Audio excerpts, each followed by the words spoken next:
அனைவருக்கும் மாலை நேர வணக்கங்கள். உதவும் கரங்கள் நிகழ்ச்சியூடாக உங்கள் அனைவரையும் இன்றைய மாலை பொழுதில் சந்திக்கிறோம். உதவும் கரங்கள் நிகழ்ச்சியில் ஒவ்வொருவரையும் சந்திக்கின்ற வேளையில் நாங்கள் அந்த நிகழ்ச்சிக்காகத்தான் ரெடியாகி கொண்டிருக்கிறோம், தயாராகி கொண்டிருக்கின்றோம் என்று சொன்னாலே எங்களுக்குள்ளேயே பல கேள்விகள் எழக்கூடியதாக இருக்கும். இன்றைய நாளில் நாங்கள் யாரை சந்திக்க போகின்றோம், வருபவர்கள் என்ன நிலையில் இருக்கிறார்கள், அவர்களுக்கு என்ன உதவி தேவைப்படுகிறது என்பது தொடர்பாக எங்களுக்குள்ளேயே பல குழப்பத்தோடு தான் நாங்கள் இவ்வளவு தூரம் கடந்து வருவோம். இப்போது எங்களுடைய காலநிலையை எடுத்துக்கொண்டோமாக இருந்தால் காலநிலையே சீரற்ற ஒரு முறையில் தான் காணப்படுகிறது. அடிக்கிற வெயில்ல அடிக்கிற காத்துக்குள்ள இவ்வளவு தூரம் நாங்கள் பயணம் செய்து இந்த குடும்பங்களை அடையாளப்படுத்துகின்ற வேளையில் அவர்கள் மூலமாக எங்களுக்கு எந்த ஒரு பெனிஃபிட்டுமே கிடைப்பதில்லை என்பதுதான் உண்மை.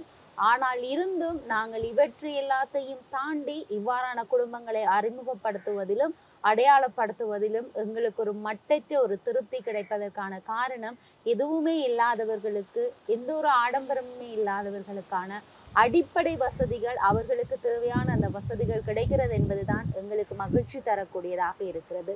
ஆனால் இந்த வாரம் முழுவதுமாக பார்த்தோமாக இருந்தால் உதவும் கரங்கள் நிகழ்ச்சியில் எதுவுமே இல்லாமல் எங்களுக்கு ஒரு தேவைக்காக இந்த நிகழ்ச்சியூடாக கலந்து கொண்டிருந்த மக்களுக்கு கிடைக்கப்பெற்ற உதவிகள் மூலம் நாங்கள் அவர்களை சந்தித்து கொண்டிருக்கின்றோம். அடுத்தடுத்து உதவிகள் கடந்து சென்று கொண்டே இருக்கிறது. இவர்களுக்கு கொடுப்போம், அவர்களுக்கு செய்வோம், இவர்கள் கேட்டதை செய்வோம் என்று சொல்லி எங்களுடைய மக்கள் இவர்களுக்கான உதவிகளை வழங்கி கொண்டிருக்கிறார்கள். அதிலே நாங்கள் அதிகமாக நினைவு கூறக்கூடிய ஒருவராக இருக்கக்கூடியவர் தான் புலம்பெயர் தேசத்தில் இருக்கக்கூடிய எங்களுடைய செந்தில்குமரன் அவர்கள். தன்னுடைய புலம்பெயர் தேசத்தில் இருந்து தன்னுடைய பணத்தின் மூலமாக இவ்வாறான மக்களுக்கு உதவிகளை பல வருடங்களாக செய்து கொண்டிருக்கக்கூடிய ஒரு நபர்.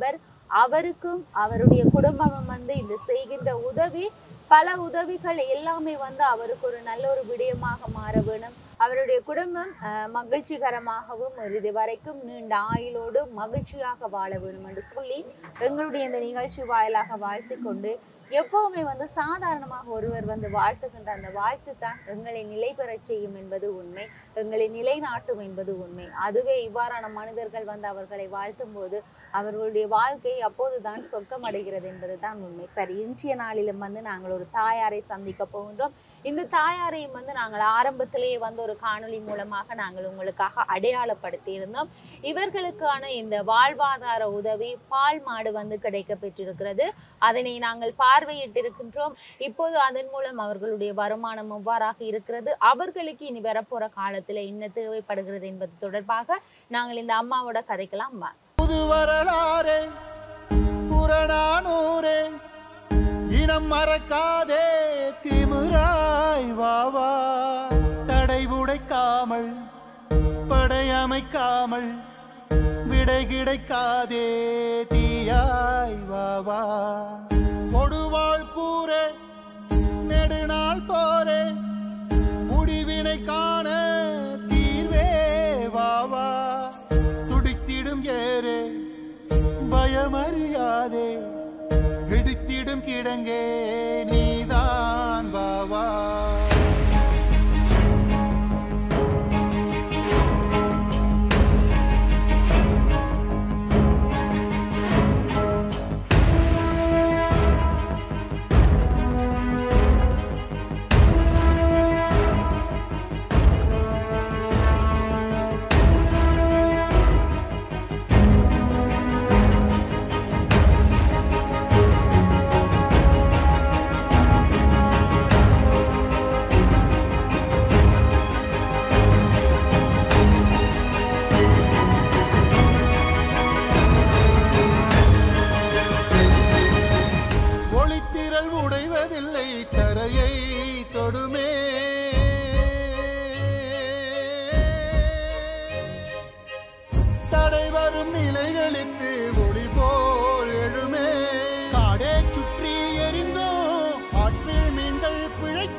வாழ்வெங்கும் இரவாக ஒருபோதும் வருவதில்லை, உன்னையே துணையாய் தருவாய்.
அம்மா. வணக்கம். வணக்கம். மீண்டும் உங்களை இந்த நிகழ்ச்சியோடாக சந்திச்சிருக்கிறோம். எப்படி இருக்கிறீங்க? சோமா இருக்கு. சும்மா இருக்கிறீங்களா? என்ன மாதிரி உங்களுக்கு உடல்நிலை ஏதாவது சரியில்லையா? உடல்ல திருப்பவும் எனக்கு ட்ரீட்மெண்ட் செய்யணும், மருந்து ஏற்றி கொண்டு வைக்கணும்.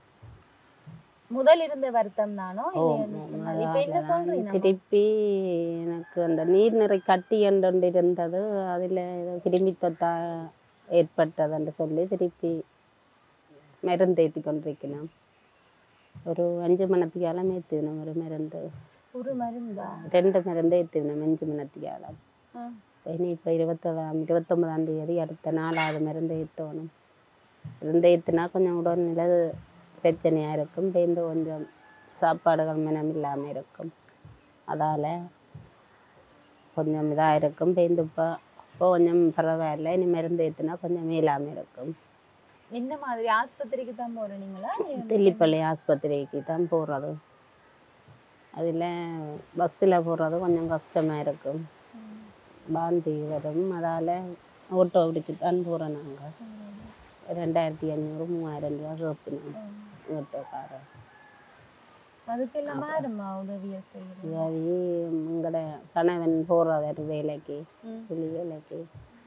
மகளும் ஒரு வேலை ஒன்றுக்கு போகிறவா. அப்படி அதால் தான் போகிறது வாரது. மகள் என்ன வேலை செய்யறா? மகள் ஒரு 6 மணி கடை ஒன்று கொண்டு இப்போ தான் அந்த தையல் கடைக்குன்ட்டு வலிக்கிட்ட அங்கே போகிற அதால் அவாக்கு வருமானம் கிடைக்குதால 15 நாளைக்கு இருக்கும் அந்த சம்பளம் கொடுக்கணும். ஒரு நாளைக்கு 1000 ரூபா அப்படி கொடுக்கணும். ஒரு நாளைக்கு தூரமா இல்லைன்னு சொன்னா யாழ்ப்பாணம் பஸ்ஸில் போய் வர. அப்போ மற்ற சின்ன மகள்லாம் என்ன பார்க்குறது, ஹாஸ்பிட்டல் கொண்டு போகிறது, அப்போ சமைச்சு சாப்பாடு இல்லாதவா. சரி, அம்மாக்கு இந்த வாழ்வாதாரமா பால் மாடு கிடைச்சிருக்கு. பால் மாடு தான் வேண்டினாங்க.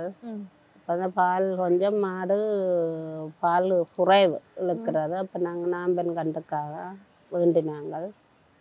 வேண்டி அப்போ வேலைக்கு போனால் மகிழ்ச்சி மனுஷன் தான் விட்டு கட்டுறது கொள்றதுன்ற நாங்களும் பால் குடிக்கிறது அவைக்கும் கொடுக்குறது. அப்படித்தான் போகுது. இப்போ வயலுக்கான் கொண்டே கட்டி இருக்கிறார் மாடு. இப்போ வயலுக்கு கட்டிட்டு பேந்தா விட்டு அப்பா சொல்லி போட்டு போகிறது. அவர் விட்ட இருக்கிறார். ஒரு புல்லுகள் சில விலை பிடிங்கன்னு போடுவேன். நாங்களும் இதன் வேண்டி தவிடு அதுகளும் வைக்கிறது. அப்போ அங்கே தான் கட்டி வயலுக்கு கட்டி இருக்கு மாடு. என்ன மாதிரி அதால உங்களுக்கு வருமானம் கிடைக்குது? இப்போ தான் விட்டு இதன்றோம். இந்த கண்டுகள் கொஞ்சம் வளர்த்து மாடு பால் இல்லாட்டியும் கொஞ்சம் கண்டு நாம்பன் கண்டு போட்டது அது கொஞ்சம் வளர்த்து இதண்டா பேருந்தும் கண்டுகள் போடும் தானேன்ட்டு வளர்த்து இதன்றோம் வச்சிருக்கிறோம். பார்ப்போம் இப்போ விட்டது. இப்போ ஒரு நாளைக்கு அதால நீங்கள் எவ்வளோ பால் கறக்கக்கூடியதா இருக்கு? அது பால் கொஞ்சம் குறைவு. நாங்கள் பால் இந்த இதண்டா தான் அதாயிலும் இந்த 3 பத்தில் அப்படி குறைவாத்தான் வருகுது. அதில் பால் அது அந்த கண்டை தான் குடிக்க விடும். பால் தருகுது இல்லை. இப்போ பழக்கத்துக்கு இதன்றது உதவியாது. பால் தருகுது இல்லை. அப்போ விட்டாச்சு பார்ப்போம். சரி, இது இப்பதான் உங்களுக்கு கிடைச்சிட்டு 2 கிழமை தானமா வரும். அப்ப உடனே நாங்கள் அதுகிட்ட இருந்து அவ்வளவு நமக்கு வேணுமென்று எதிர்பார்க்கல. இனி நீங்க போடுற சாப்பாடுகள் இதுகள் எல்லாம் காலப்போக்குலதான் உங்களுக்கு அதுக்கான ஒரு நல்ல ஒரு இதை உங்களுக்கு கொடுக்கும். நீங்கள் சரியான முறையில அதை பராமரிங்க. இனி அந்த மாட்டை நீங்கள் ஒரு மாட்டு மூலமாக நீங்க பல மாட்டு கண்டுகள் எல்லாம் போட்டு ஒரு பண்ணைக்கு முதல் கண்டு போட்டு இருக்கிறது. போட்டது எத்தனை உண்டு தான்? நாம்பன் கண்டு போட்டது. கண்டோட தான் எடுத்தேன். கண்டோட தான் எடுத்தேன் நீங்களே. போட்டது. அப்போ அது கொஞ்சம் பால் இதண்டா பஞ்சிப்படுது. அப்போ நாம்பன் கண்டுதானே வந்துட்டு வேறு பரவாயில்ல நிக்கட்டுக்கு மாடு நாங்கள் வாங்கியே கொஞ்ச நாள் அந்த கொஞ்ச நாளுக்குள்ள அது கண்டு போட்டுதுன்னு சொன்னா சரியான குறைவா தான் இருக்கும் அந்த பால் நாங்கள் எடுக்கிறது. ஏன்னு சொன்னா இனி கண்டு குடிக்கும். அது கண்டுக்கு தான் கூட குடிக்குது. இல்லக்கா போலிக்குதோ கொஞ்சம் குறைவா தான் இருக்கு. இந்த மாடு அந்த ரெகுலர் ஆகணும். ஒரு புது இடத்துக்கு இருக்குது. பரிச்சயம் அந்த இடம் அவருக்கு அந்த சமமா இருக்கேதான் தன்னால இழக்கூடியதை விட்டு கொடுக்கும். அப்ப காலப்போக்குல நீங்க பண்ணைக்கு கொடுக்குற மாதிரியான பாலுகளை ஒரு 3 லிட்டருக்கு அப்படி மாடு இதண்டா கண்ட வளர்த்து தண்டி போட்டு வேற மாடம் பார்த்தா விற்கலாம். இப்படி பால் இழுக்கணும் என்றாலும் அவுக்கலாம். கொஞ்சம் காலத்துக்கு வச்சிருந்துட்டு இதை ஒரு தண்டாட்டிக்கும் அப்படியும் அவுக்கலாம். சரி, இப்போ ஒவ்வொரு நாளும் உணவு முறை எல்லாம் என்ன மாதிரி அம்மா கூட போகுது? உணவு முறை காலை மடிக்கப்பம் சாப்பிட்டது. இன்னும் கொஞ்சம் பழங்கள் அதுகள்லாம் சாப்பிட சொல்லினான். கொஞ்சம் பழங்கள் சாப்பிட சொல்லணும். இந்த கடை சாப்பாடுகள் ஒன்றும் எடுக்க வேண்டாம். இந்த கண்டபடி இந்த வீட்டு பழங்கள் இருந்தால் வேண்டி சாப்பிட சொல்லணும். வீட்டில் பழம் இல்லை எங்களுக்கு. அப்போ கடையெல்லாம் கழுவிப்பட்டுருந்தது கொஞ்சம் கஷ்டம்தான். என்ன செய்கிறது, கஷ்டத்துலாம் போகுது. பிள்ளைகளும் படிக்கணும் உங்களோட இல்லையாவா தான் இப்போ ஆறுமங்கடை இப்போ நான் ஏழையில் செய்து இந்த இதுக்கு படித்தேன் ரிசப்ஷன் கேஸ் அதுக்கு படிச்சுதான் நம்ம கிடைக்கல. 6 மாதம் டெக்கில் படித்தவா, இந்த இங்கிலீஷ் கோர்ஸுக்கு 6 மாதம் போனவா. அப்போ அவாக்கு அது கிடைக்குது இல்லையான்ட்டு இதை இந்த தையல் கடையாண்டு சும்மா வீட்டில் இருக்க விமானம் இல்லைத்தானேன்ட்டு அந்த கடையாண்டுக்கு போகிறா. இப்படியே போகுது. அப்ப இன்னைக்கு மத்தியானம் என்ன மாதிரி சாப்பாடு? மத்தியானம் மீன் வண்டி வச்சு நாங்கள் இன்னும் கறியாக்கையில் இனி சோறு போட்டுட்டு வந்தது. அம்மாக்கு தலைமுடியெல்லாம் இப்போ முதல் இதுக்குத்தான் முதல் ட்ரீட்மெண்ட் செய்து தலைமுடி கொட்டையில் இப்போ திருப்பி இந்த ஈமோ மருந்துண்டே ஏற்றினோம் புதுசா. அதுக்குத்தான் முடி எல்லாம் விழுந்துட்டு ஃபுல்லாக கொட்டிட்டு. இப்ப அந்த தலைமுடியில் வந்து கொட்டுன்றதால உங்களுக்கு ஒரு பிரச்சனையும் இல்லையா உடல்ல? இல்லை, கிளம்பு அது சொல்லித்தான் ஏற்றினேன். இந்த மருந்துக்கு முடி உங்களுக்கு முழுக்க இதண்ட மாதிரி ஹோமண்டு தருவினோம்.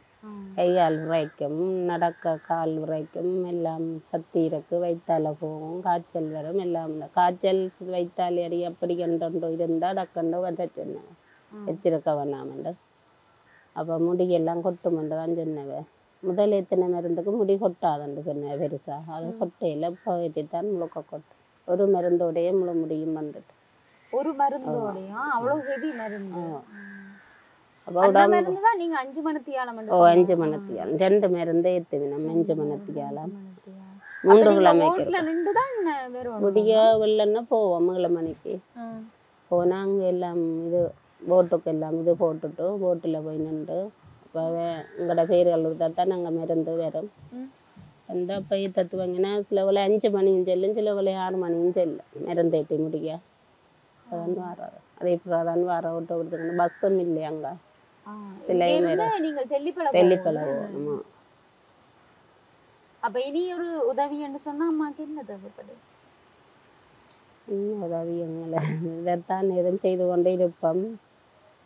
இனி என்ன எங்களோட வீடு வாசல் கொஞ்சம் இது இல்லை, அதுக்காக ஒன்றும் தராயணும். தொழிலைத்தான் எதிர்பார்க்கணும். எங்களோட வீடு வாசல் வெடிச்சிட்டது எல்லாம், முன்னுக்கு கூரை இல்லை, மழைக்கு இருக்க இல்லாது. சரியான ஒரு இதுக்கு மழை வந்தால் அதுக்கு வெள்ளம் நிற்கும் எங்கட இதுக்கு. இப்போ அது சரியான கஷ்டம் இருக்கிறது. அதில் எங்களுக்கு கொஞ்சம் குளிர்களும் தாங்க மாட்டோம். அப்போ கொஞ்சம் வீடு வாசலுக்கு தான் ஏதாவது செய்ய வேணும். அது நாங்கள் முதல் கதைச்ச நாங்கள் அவ தொழிலுக்குத்தான் தருந்தவ. இப்போ தொழிலை உண்ட பிள்ளைகளும் இருக்குது, தொழிலை உண்ட செய்யட்டும். அப்போ மழை காலத்துல இந்த மாதிரி வீடுகள்? மழை காலம் வீட்டுக்கு சிறுஞ்சிரியுமா வாசல் நேராக ரோட்டில் தண்ணி நிற்கும், வரையிலாது. அப்போ வீடெல்லாம் கசிஞ்சு முன்னுக்கு அந்த பந்தியும் இல்லைத்தானே எங்களுக்கு. சும்மா தகரத்தை போட்டு சும்மா வச்சிருக்கிறோம். அப்போ சரியான கஷ்டமாக இருக்கும். காணி வெளியும் இல்லை, கொஞ்சம் மேடாக வெள்ளம் மண்டடிக்கா சும்மா சுடி மாதிரி இருக்கும். சொந்த காணி? சொந்த காணி. சரி, உங்களோட சொந்த இடம் இதா இல்லாட்டி உங்களோட கணவெட்டு இடமா? இல்லை, கணவரும் இந்த இடம் தான். மெச்சான அம்மாண்ட அப்பாண்ட தம்பியாட்ட தங்கச்சியாட்ட மக சொந்தத்துக்கு. சரி, அதனால பரவாயில்ல. அப்பா என்ன வேலை செய்யற? அப்பாவுக்கும் கால் முறிஞ்சது. இந்த கால் ஒன்றே இல்லாத அவருக்கு இப்போ கால் முறிஞ்சு அந்த கால் கலட்டுறாது. அப்போ அந்த கால் கலாட்டி பூட்டி அப்படி கண்டிட்டு தான். இப்போ ஆளுக்கு கொஞ்சம் காலே இல்லாது என்ன செய்கிறது, குடும்பத்தை பார்க்கணுமெண்டு மருந்துகளை எடுத்து இதாண்டி போட்டு இப்போ அப்பாண்ட உழைப்பு தான் ஒரு ஆள்கிட்ட. அது மேலாட்டா கொஞ்சமாக கஷ்டமாக இருக்கும். வேலைகள் விளாட்டிகள் போவாட்டா பார்க்கணும், ஆஸ்பத்திரிக்கு எடுக்கணும். இந்த கீவார் காசுண்டு போடுவேன் 5000 ரூபா. மற்றது எனக்கு இந்த கேன்சர் காசுண்டு ஒரு 5000 ரூபா தாரது. அதுக்கு மாப்பட்டிகள் அதுகள் நீங்கள் தருவினேன். சின்னாக்கள் அந்த கேன்சர் காசுண்டு எடுத்துண்டு அதுகளைத்தான் வந்து வச்சு பொழுதுபோக்காட்டு. அப்போ என்ன வேலை செய்து கொண்டிருக்கிறேன்? அப்போ மேசன் வேலைக்கும் போவார். இங்கே என்னபடி கூலிகளுக்கு எல்லா வேலைக்கும் போவார். அப்போ எந்த வேலை கிடைக்குது அந்த வேலைக்கு போவார். நேரம் கடலுக்கு கட்டாலும் மறுபடியும் போவார். அவரால் இயலாது, காலமே இல்லாது. என்ன செய்கிறது, 2 பொம்பளை பிள்ளைகளும் இருக்கணும். ஒரு ஆளுக்கு 21 வயசு, மற்றவாக்கு 23 வயசு. இப்படியோ போய்கொண்டு இருக்க பொழுது ஆக நீங்க கேட்ட மாதிரி உங்களுக்கு அந்த பால் மாடு வந்து கிடைச்சிருக்குது. அது இப்பதானே நீங்க வாங்கினீங்க. இனி வரக்கூடிய காலத்திலேயுமா அது சரியா உங்களுக்கு பயனளிக்கும்னு நான் நம்புறேன். நீங்க அதுக்கு சரியான சாப்பாடுகளை வந்து போட்டு கொஞ்சம் 1 மாதத்துக்கு பிறகு அதுக்கான அந்த வாக்கு தையல் கொஞ்சம் தெரியும். வாக்கு இதுக்கு போற வாக்கு, இதுக்கு போற வாக்கு ஒரு மிஷினை தான் எதிர்பார்த்து கொண்டிருக்கிறோம். முதல்ல இந்த கேட்டு நீங்க மிஷினை எதிர்பார்த்து கொண்டிருக்கிறா. மிஷின் ஒன்றுண்டா தான் தைக்கிற வீட்டை போய் கொஞ்சம் கொஞ்சம் நேரம் விட்டு வச்சு தைச்சு தண்டலாம் என்று சொல்லி கொண்டிருக்கிறோம். ஒரு கடை தொழில் செஞ்சோண்டு வீட்டை நிக்கிற நேரம் செய்யக்கூடிய ஒரு சுயதொழில் எங்களுக்கு வட்டி தைச்சு தண்டா பேருந்து நாங்கள் வெளியில தைச்சு கொடுப்போம். நிறைய பேர் தையல்காரருக்கு பெற சொல்றோம். என்னோட வா மகளை என்னோட நிக்கிற நேரம் எல்லாம் பெற சொல்றோம். வா அம்பியாண்ட தங்கச்சியவா எல்லாம் சும்மா தைச்சு பழகினாலும் பழகி விடுவிக்கலாம். மிஷின் ஒன்று எடுத்தான்னு சொல்லி நிறைய சொல்லி கொண்டு தான் இருக்கிறாவா. அது இப்படியே வந்து போய்கொண்டிருக்குது. நீங்கள் இப்ப கடைசியா கேட்டிருக்கிறது வந்து ஒன்று வீடு திருப்பணும், இல்லைன்னு சொன்னா பிள்ளைக்கான அந்த சுய தொழிலை செய்யறதுக்காக ஒரு மிஷின், அதாவது ஒரு தையல் மிஷின் கட்டாயம் நாங்க முயற்சி செய்யறோம். அம்மா வீட்டுல இருந்து இனி வளரக்கூடிய பிள்ளைகள் தங்களுடைய சுய தொழில் மூலமாக வளரணும்னு தான் எதிர்பார்க்கிறேன். உங்களை மீண்டும் சந்திச்சதுல எங்களுக்கு மகிழ்ச்சி. நல்லபடியாக உங்களுக்கு அந்த கிடைக்கப்பெற்ற உதவியை வைத்துக்கொண்டு உங்களுடைய வருமானத்தை வந்து பெருக்கிக் கொள்ளுங்கள் என்பதை கூறிக்கொண்டு, உங்களுக்கும் இந்த உதவியை செய்து கொடுத்த செந்தில்குமரன் அவர்களுக்கும் நன்றிகளை கூறிக்கொண்டு, மீண்டும் இது போல அடுத்த வாரம் இன்னொரு நிகழ்ச்சியூடாக உங்கள் அனைவரையும் சந்திக்கும் வரையில் உங்களிடத்திலிருந்து விடைபெற்று செல்லும் நான் ஈஸ்வரன் சுரேகா. நன்றி, வணக்கம். புறநானூரே இனம் மறக்காதே திமிராய் வாவா. தடை உடைக்காமல் படையமைக்காமல் விடை கிடைக்காதே தீயாய் வாவா. கொடுவாள் கூரே நெடுநாள் போரே முடிவினை காண தீர்வே வாவா. துடித்திடும் ஏரே பயமறியாதே இடித்திடும் கிடங்கே நீதான் வாவா.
வாழ்வெங்கும் இரவாக ஒருபோதும் வருவதில்லை. உன்னையே துணையா